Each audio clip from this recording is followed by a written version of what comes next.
Hello বন্ধুরা, আমি অনু update with অনু চ্যানেলে তোমাদের স্বাগত। আমি চলে এসেছি চিনি সিরিয়ালের আপডেট নিয়ে।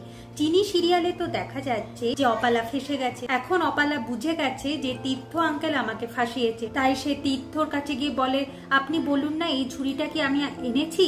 আচ্ছা ঠাম্মি, আপনি বলুন না, আমি গিয়ে বলছিলাম না তীর্থ আঙ্কেলের কাছে হেল্প চাইছিলাম আলতা সিঁদুর নিয়ে, কিন্তু ঝুড়ির কথা তো আমি বলিনি। আপনি বলুন না আমি এই কাজটা করিনি। হেমাঙ্গিনী বলে যে না বাবা, আমি এইসব কিছু শুনিনি। তুমি তো দিনকে রাত আর রাতকে দিন করতে পারো। তুমি হচ্ছে খুনি। তুমি তো বিষ দিতে চেয়েছিলে নাকি? অপালা বলে হ্যাঁ, বিষ দিতে চেয়েছিলাম, তাই বলে ওই ঝুড়ির মধ্যে সাপ এনে নয়, আলতা সিঁদুরের মাধ্যমে। তার মানে তো বোঝা যাচ্ছে তুমি খুনি।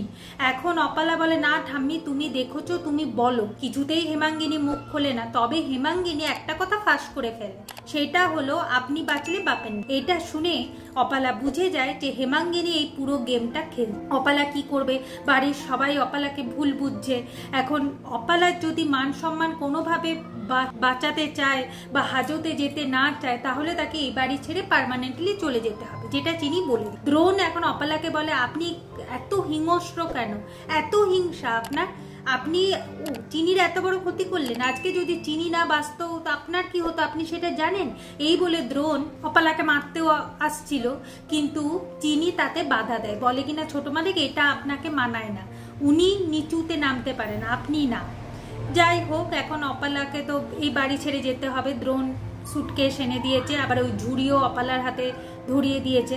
আর অপমানিত হয়ে এখন অপালা বাড়ি ছেড়ে বেরোচ্ছে ঠিকই, তবে অপালা কিন্তু প্রতিশোধ নেবে।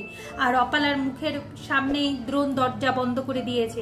বাইরে বেরিয়ে অপালা বলে যে হেমাঙ্গিনী চৌধুরী, যাকে আমি এত বিশ্বাস করলাম, সে আমাকে এত বড় ঠকালো, তো আমি এর প্রতিশোধ নেব। এক এক করে এই বাড়ির সবার আমি প্রতিশোধ নেব। তারপরে যে ফুলের ঝুড়িগুলো ছিল তাতে একটা কার্ড দেখতে পায়, আর ওই কার্ডের মধ্যে নাম্বার লেখা আছে।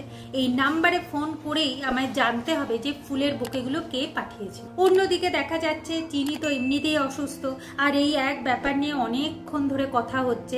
তাই এখন দ্রোণ বলে চিনিকে রেস্ট করতে হবে, আমি চিনিকে নিয়ে ঘরে যাই। এরপর চিনিকে নিয়ে ঘরে যায়। চিনি ভাবছে ছোট মালিক এত আমার সেবা যত্ন করছে, সত্যি এই সেবা যত্ন পাওয়ার জন্য আমি কালনাগিনীর কামড় খেতেও রাজি বারবার। যাই হোক, এখন দ্রোণ মাথায় হাত বুলিয়ে চিনিকে ঘুম পাড়াচ্ছে। চিনি বলে জানেন কালকে রাতের জন্য আমি কত স্বপ্ন দেখেছিলাম?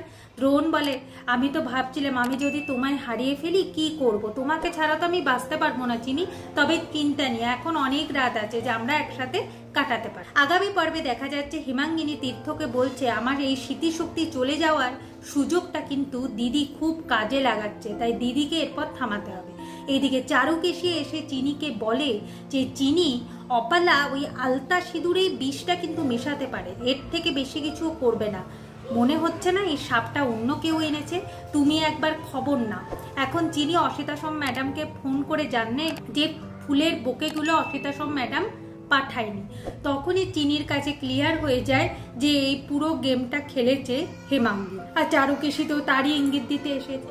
এভাবেই আজকের পর্বটা শেষ হয়ে যাচ্ছে। আশা করি আজকের পর্বটা তোমাদের ভালো লাগবে। ভিডিওটা দেখবার জন্য আর আপডেট উইথ অনু চ্যানেলের পাশে থাকবার জন্য অসংখ্য ধন্যবাদ।